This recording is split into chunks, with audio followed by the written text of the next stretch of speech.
Jennifer precisamente también visitó la localidad de Alfambra. En este pueblo se clasifican cientos de toneladas de lana aragonesa según su calidad antes de ser exportadas hasta China. Un proceso que hoy queremos compartir con ustedes.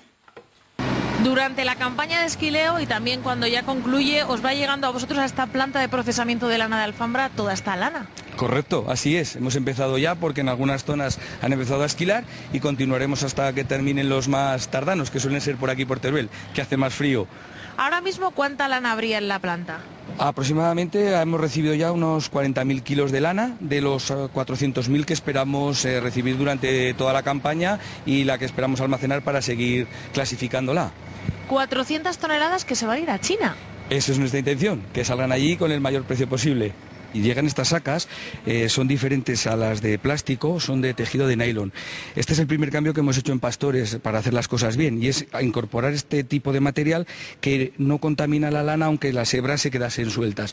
Eso respecto a la lana y respecto a nosotros, ¿por qué vamos así vestidos, Carmelo? Bueno, pues porque al final la lana es un subproducto de origen animal no destinado a consumo humano y tenemos que intentar evitar que salgan, digamos, materiales, restos desde la planta hacia el exterior. O sea, contaminar el exterior. Exactamente, intentar que todo quede aquí para que el residuo se trabaje correctamente.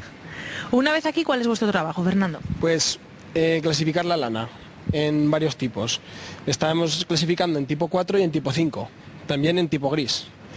Primero lo miraremos por arriba y aquí miraríamos a ver si lleva alguna marca. ¿Qué hace el ganadero? Como por ejemplo esta no lleva, pues ya no le quitamos nada. ¿Esto es lo que se llama un vellón? Un vellón entero, sí. Esto es el vellón entero, que también nos viene deshecha, así como partes así, trozos sueltos. Entonces miraríamos el vellón por arriba, como no lleva ninguna marca no quitamos nada, lo miraríamos por abajo y ya veríamos si es tipo 4 o tipo 5.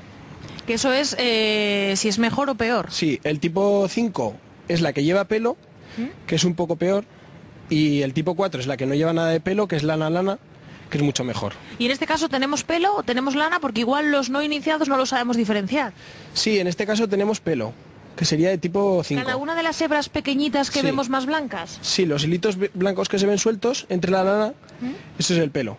¿Tú de dónde eres, Fernando? De aquí, de Alfambra. ¿Y cuánto tiempo llevas trabajando en esta planta? Llevamos desde septiembre. ¿Tenías trabajo antes? No, llevaba un año en el paro y he conseguido, gracias a esto, pues llevamos aquí casi un año ya trabajando. ¿Te gusta este trabajo? Sí, es entretenido.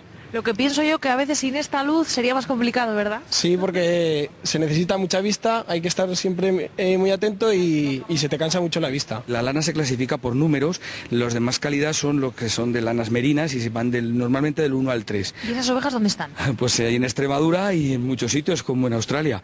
De hecho, las lanas australianas son las que más fama tienen, ¿no? Al final aquí tenemos que trabajar con lo que tenemos y lo que tenemos nos va a dar sobre todo lanas de tipo 4 y tipo 5. El tema de China surge por una demanda que se genera en el año 2011, que hizo que el precio prácticamente de la lana se doblase.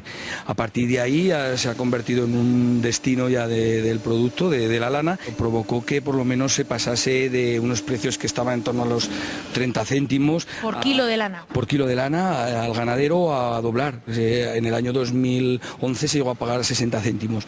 Luego ya se ha estabilizado un poquito, está en torno a los 40 céntimos y este año estamos un poquito a la expensa de lo que hagan las lonjas para fijar el precio en origen. Y de esta máquina ya salen prensadas, luego se colocan estos alambres y empieza la parte comercial. Correcto, aquí nosotros ya tenemos el producto final y ya avisamos a la cooperativa de Extremadura Comercial Ovinos, que es con la que comercializamos el producto, y ya nos dice los pasos a seguir. Ahora, una vez empaquetada, se selecciona el tipo de lana que es para sacar la etiqueta para que luego pase los controles de aduana y demás. ¿Cómo va hasta China?